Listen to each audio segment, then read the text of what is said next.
for joining us. And let's dive straight in with the fact that yesterday saw a royal wedding, as you probably knew if you were anywhere within earshot of CBS's Gayle King. Hello, I'm Gayle King of CBS This Morning. I just have one big goosebump all over my body. I'm going to change hats every hour on the hour. We just saw James Blunt go, and he does that song, "You're Beautiful." That's all I'm going to sing of that. I feel like crying. Oh, my gosh. This is actually very good and very moist. You're beautiful. Oh, yes. Do you know that? Yes, of course I do. I won't sing anymore. You're beautiful. I love that song. Pippa got a lot of attention because everyone was raving about her bottom, and I thought, is that a big bottom? I don't think so. But she got a lot of attention for her bottom that people thought was perfection. Guess that's a matter of opinion. I've seen some big bottoms. I didn't think that was one, but okay. You know what? That's fair, Gayle. That is actually fair. We British people are not exactly known for our taste in butts. The actual Sir Mix-a-Lot was a 16th century nobleman so inbred that when a girl walked in with an itty-bitty waist and a round thing in his face, he just sneezed out of his elbow and died. Now, a little bit of history for you. Now, perhaps the most notable part of the service was Bishop Michael Curry, who delivered an impassioned ode to love, which led to some pretty awkward reaction shots. There were some old slaves in America's antebellum South who explained the dynamic power of love and why it has the power to transform. They explained it this way. They sang a spiritual, even in the midst of their captivity. They said, if you cannot preach like Peter and you cannot pray like Paul, you just tell the love of Jesus, how he died to save us all. Oh, that's the balm in Gilead. This way of love, it is the way of life. They got it. He died to save us all. Oh, that is the wrong room there, buddy. Because believe me, those are some of the most repressed people on earth. Talking to the Queen about love is like talking to her about the transformative power of the Taco Bell $5 Chalupa Cravings box. Don't tell me about this. I'm not interested. It sounds disgusting, and if I ever experienced it, I'd break out in hives. Good day to you, sir. I said good day to you now. So for now, let's move on to North Korea, a country led by a man who is both a brutal dictator and also the only person who's ever been excited to get a picture taken with Mike Pompeo. Now, the proposed summit between Donald Trump and Kim Jong-un is scheduled to take place on June 12th, but this week it hit a major snag. North Korea now says it may call off Kim Jong-un's meeting with President Trump over U.S. demands to denuclearize the Korean peninsula. Yes, the summit is now in jeopardy for a number of reasons, from the fact that both sides apparently have different definitions of what denuclearization means, to North Korea's objections to the US and South Korea holding a joint training exercise called Max Thunder, which incidentally sounds way too much like a porn name for a military exercise. It's as if the Bin Laden raid had been called Operation Dick Thick Hog Bin Laden Goes Down. Now, negotiating with North Korea is clearly the tightest of tightropes to walk. And unfortunately, instead of a professional tightrope walker, Trump has brought in a big old walrus. Specifically, this big old walrus, John Bolton, the brand new National Security Advisor, who's been appearing on TV making a pretty alarming statement. Is it a requirement that Kim Jong-un agree to give away those weapons before you give any kind of concession? I think that's right. I think we're looking at the Libya model of 2003, 2004. Yes, the Libya model. Now, that may not sound like much to you, but Bolton bringing up Libya is literally the worst thing he could have said in this situation. It's like if your wife says, do these jeans make me look fat? And you say, I'm fucking the babysitter. Anything would be better than that. Because the Libya model that he's talking about involved a deal the US and others struck to get Libya to give up their nuclear weapons program. But for dictators like Kim Jong-un, that example is somewhat tainted for reasons so obvious, even the human throw pillows on Fox and Friends could understand. Maybe John Bolton probably shouldn't have mentioned Libya just because, you know, for a lot of people, they think, oh, how did that end? Oh, yeah, Gaddafi was dragged through the streets. That's the one thing you remember about that operation. Yeah, exactly. Yeah, exactly. Exactly.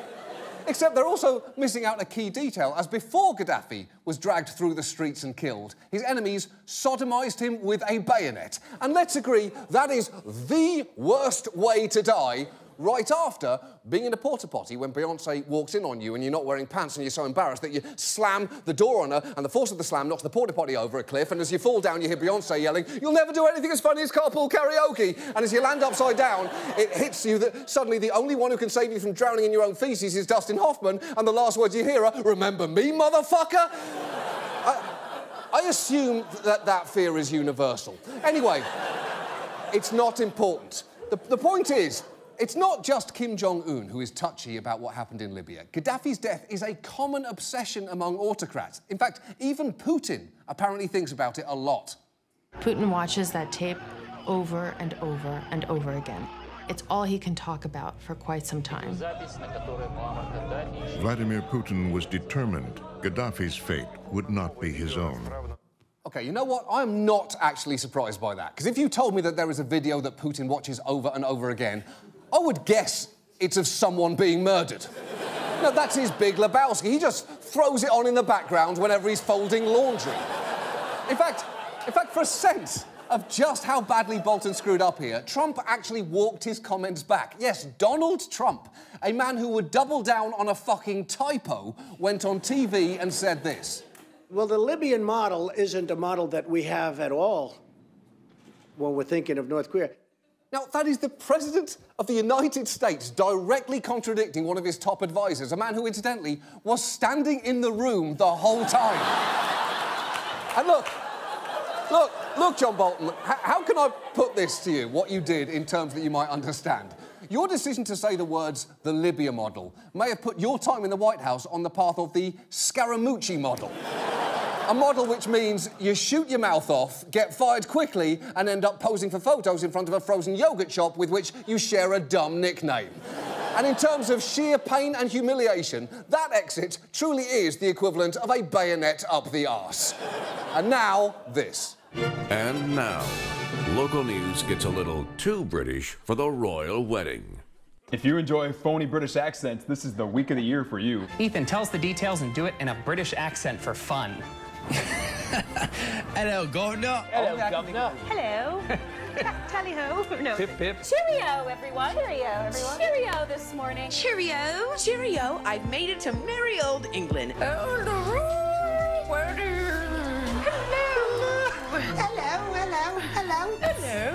You cheeky monkey. Tally-ho. Maybe a spot of tea? Spot of tea. A spot of tea? A spot of tea? A spot of tea? Spot of tea. We do have 3 accidents in town this morning. Cheerio. You know, the last time we spoke with some type of accent, we made it on HBO.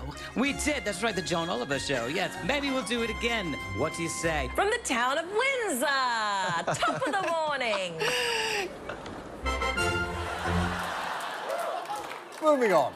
Our main story tonight concerns Rehab, the most common place to go after hitting rock bottom other than Dave & Buster's. Don't let their smiles fool you. Every one of those men is at the lowest point in their lives in that photo.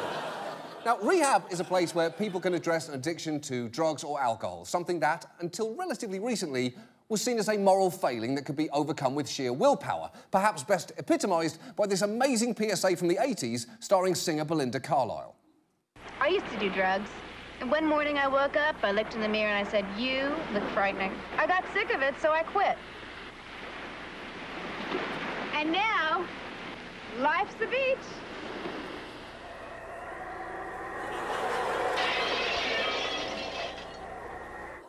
Rad. Now, incidentally, Belinda Carlisle has since admitted that after that PSA was shot, she used cocaine for another 20 years, to a point where, and I'm quoting her directly here, "I'm surprised I still have a nose." Which is the kind of statement you only normally hear from toddlers who just spent the afternoon with their uncle. He told me he got it in his fingers, and I fucking flipped, man. I was crying, screaming, the whole thing. I'm surprised I still have a nose. Is it still there? The guy's fucking crazy. Now, thankfully, there is now a broader understanding that addiction is complex and that nothing about getting off alcohol or drugs is easy. Experts now view addiction as a medical problem, often likened to a disease or a chronic condition, and a common way of treating it is through stints in rehab. It is a $35 billion industry with over 14,000 rehab facilities across the United States, some of which have fancy names like Promises or Passages or Milestones. You know, names that sound like perfumes worn exclusively by widows. And some rehabs can even afford to run TV commercials like this.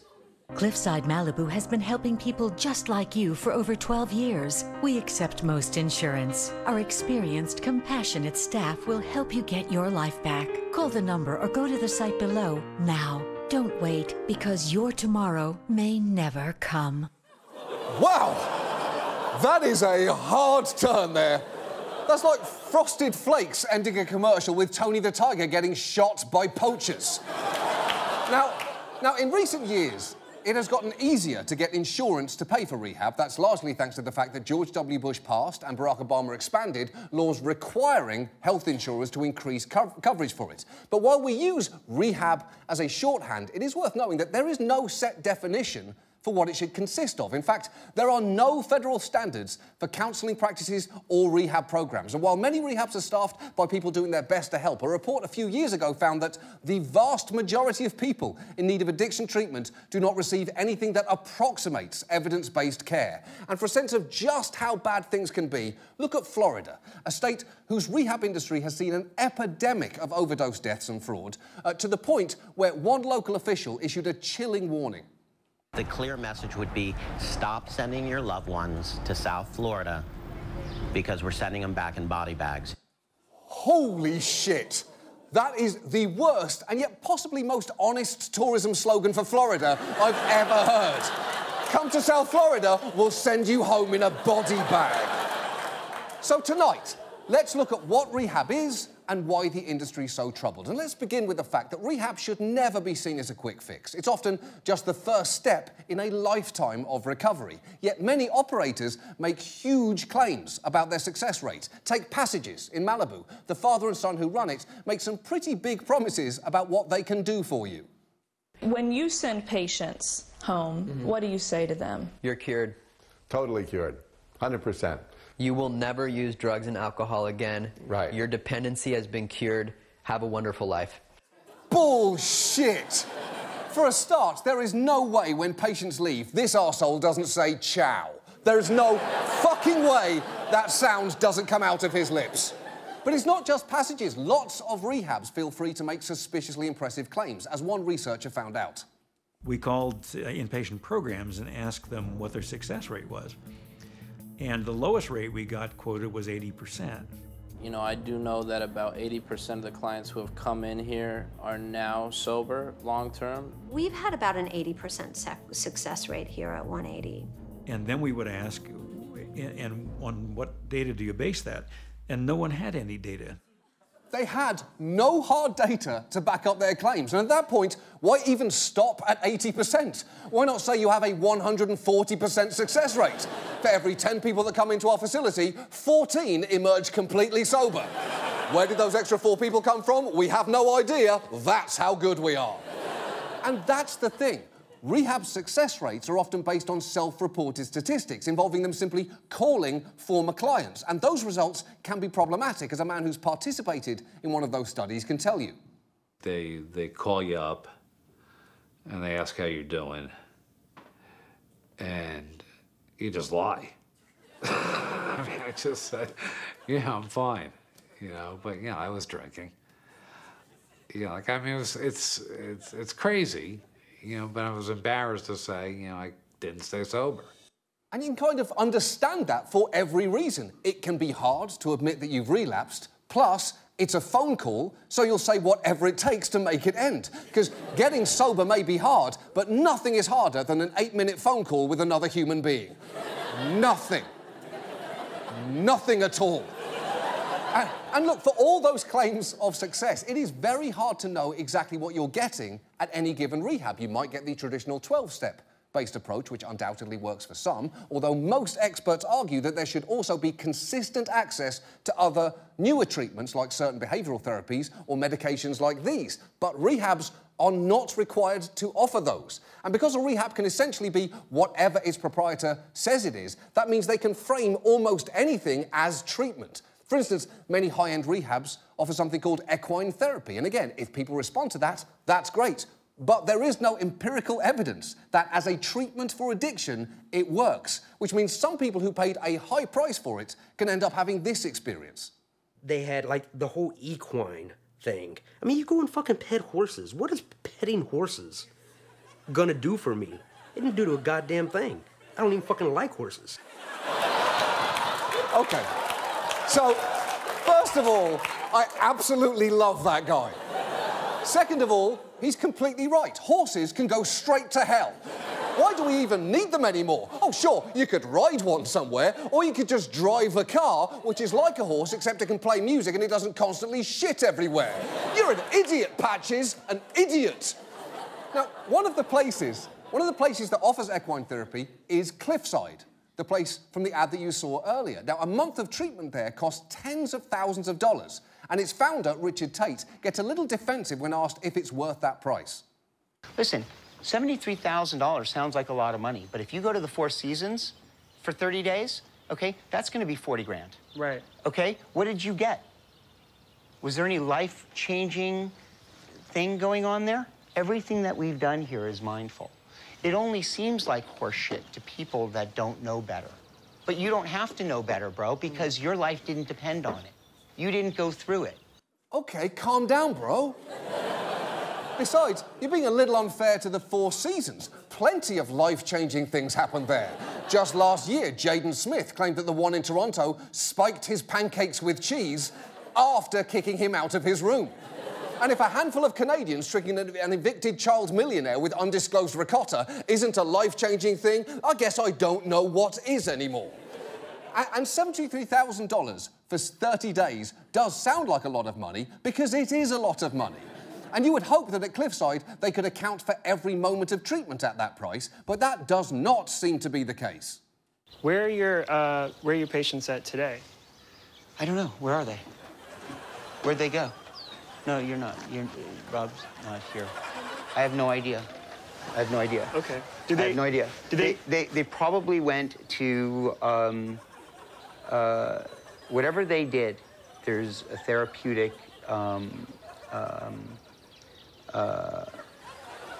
meaning behind it. Good save, bro.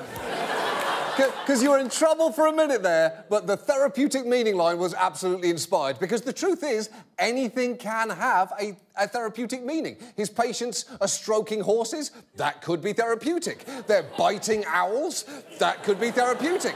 Even the act of them being lost could be therapeutic. It's called inadvertent wilderness therapy, and it's 140% successful. And look, so far, we've just talked about the fancy, high-end residential facilities, but there are oversight problems throughout this system because in many states, the barrier to opening a rehab can be dangerously low. For example, in Idaho, as long as you are not operating a residential program for adolescents, you don't need a license at all. In California, as long as you take private pay clients, anyone can start an outpatient rehab centre. And in Florida, if you want to open a sober home, a group home where people stay, often while they receive outpatient treatment, there is nothing in state law to stop you. Technically, O.J. Simpson could open one right now, which would obviously be called the Juice Cleanse, and there would be nothing standing in his way. And Florida actually provides a window into how the flood of insurance money into treatment centres has caused massive problems because the industry boomed there and unscrupulous operators have found it way too easy to game the system. Take urine testing. Insurance covers drug tests, and some places have exploited that, arranging for kickbacks from testing facilities, basically meaning the more urine they take, the more money they make, and it adds up fast. For a single $30 store-bought urine test, you could get up to $1,500 in payouts from insurance companies. So let's do the math. If you run 5 tests a week on a single addict, that's $7,500. 6 addicts at 5 tests a week, $45,000. That's over $2.3 million a year. Exactly. Urine is so valuable that in the recovery industry, it is known as liquid gold. And peeing liquid gold sounds like the symptom of an STD you can only contract from fucking C-3PO. No, see? I don't think all women born after 1990 have it anyway. Unless you're sleeping with all women born after 1990, see? Are you? Are you doing that, see? You're a dog, see? You're a metal dog. And with money like that to be made just from urine, it is hardly surprising that some operators have gone to extreme lengths to attract patients with insurance, even engaging in something called patient brokering or junkie hunting. Here is how that works. Mercedes Smith, a recovering addict herself, told us sober home operators compete for addicts with good insurance, enticing them with promises of free rent, free food, free cigarettes. We would have to drive around Delray, and anybody with like suitcases, we would have to ask them, do you have insurance? Do we have a place you can go? OK, so in terms of questions to ask people from the window of a moving vehicle, do you have insurance is barely less sinister than would you like some candy or what size of flesh are you? And it gets even grimmer because the truth is there can be more money in a patient relapsing than in them recovering. So at its worst, this system encourages a cycle of admission, relapse, readmission, and relapse again. This cycle even has its own special term. It's called the Florida Shuffle. And if you are not extremely lucky, this is how it ends. In the Florida Shuffle, you go in and out of recovery, in and out of rehab centers, in and out of sober homes, milking the individual for their insurance until that person dies. Yeah, the Florida Shuffle turns out to be horrific and not, as I'd assumed, a party where everyone throws their keys in a bowl and gets to go home and fuck their neighbour's alligator. And if at this point you're thinking, well, I guess I just need to be extra careful when I'm looking for treatment, well, that is the final big problem here, because it can be nearly impossible to find good, unbiased information. Let's say you're sitting at home and you see this ad, which plays a lot. We are the Addiction Network. And if you have a problem with drugs or alcohol, you need to call the number on your screen now. Addiction is a disease, and you can't go it alone. The call is free, and so is the consultation. So why haven't you called? Why haven't you called? That is a hostile tone that you would not tolerate elsewhere. Tampax tampons, why isn't one in you right now? Seriously, explain yourself. But the important thing to understand is that the Addiction Network is not a rehab. It is a referrals business, meaning they make money by routing your call to centres all over the country, which reportedly pay them $40 to $50 for your call. So in a moment of crisis, your individual circumstances are not being taken into account. They're simply placing your fate in the hands of whoever has $50, which is a terrible system. I have $50, but I have no idea how to treat someone with an addiction. I'd probably just give them a copy of my handmade anti-drug pamphlet titled Napping with the Devil, Please Stop Doing Heroin. And if you're thinking now, well, hold on, I wouldn't fall for a sketchy-looking TV ad. I'd do my own research. That is great. But let's say that you saw that Cliffside ad and you thought, well, that looks good, but I do want to check it myself first. Well, a Google search will quickly land you on rehabreviews.com, which says that Cliffside is the choice for those that have to have the finest of everything. Or you might land on thefix.com, whose review of Cliffside raves that it is a great choice for anyone who has the means to recover there. What you probably won't see on either of these websites, at least not unless you know exactly where to look, is that both of them are actually owned by Richard Tate, the founder of Cliffside Malibu. You remember, the guy who looks like Matt Lauer fucked a pair of Oakley sunglasses. and that fact of ownership certainly casts some doubt on the fact that the Fix awarded Cliffside a rating of 5 out of 5 stars, presumably 1 star for every 10 patients whose location he's completely unaware of. And let's say someone you love was truly in crisis and you wanted information on Cliffside from an outside source, like what complaints had been lodged with the state and what the state found when they investigated. Well, in order to get that information, you would need to file a public records request with California's Department of Healthcare Services and then wait for months for them to send you what could be a huge pile of documents to sort through. And that is too long to wait for urgent information. It's akin to a pregnancy test that takes you 8.5 months to get the results. That is practically useless and a huge waste of perfectly good urine, which, as I now understand it, is liquid gold. Everything about this industry is incredibly difficult to navigate, which is dangerous, because even one of its own trade groups, has warned that some sectors of it are out of control. And for a sense of just how helpless you can be in the face of all this, just listen to Tom McClellan. He was Obama's deputy drug czar. You would think that if anyone knows this world, it would be him. Well, guess what? I had become an expert in the addiction field. And then my son became addicted. And I had no idea what to do. All that training, all that knowledge about addiction did not prepare me for the most fundamental question of all. Where do you send your kid for treatment? It's true. Even the nation's deputy drug czar couldn't confidently navigate this system. And the tragedy is, his son died. And remember the funny guy who hated horses? He died too. So this is a matter of life and death. And if you're wondering what experts would advise you to do in seeking treatment, many that we spoke to suggested beginning not with a rehab, which may try and sell you on its own services, but with a doctor who is board certified in addiction medicine. Now, it's only recently become an official specialty, so there just aren't many of them around, but you can find those that do exist at this website here. They may be able to guide you toward a treatment that best suits your needs, which might well not be a fancy centre where you have to pay $73,000 to have this guy lose you.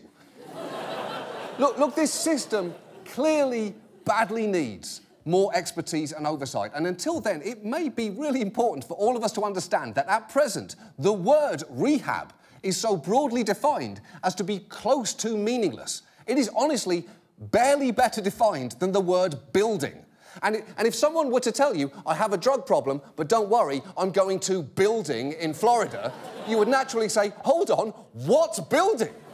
Where did you find this building? What's happening inside it? Is it a hospital or a Hooters?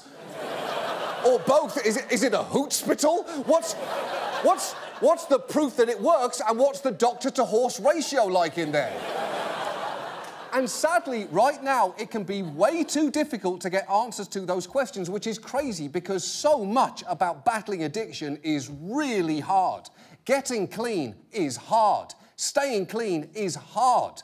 But getting good, evidence-based, trustworthy help should be the fucking easy part. And right now, it is way too easy to literally wind up pissing money up a fucking wall. And now, this.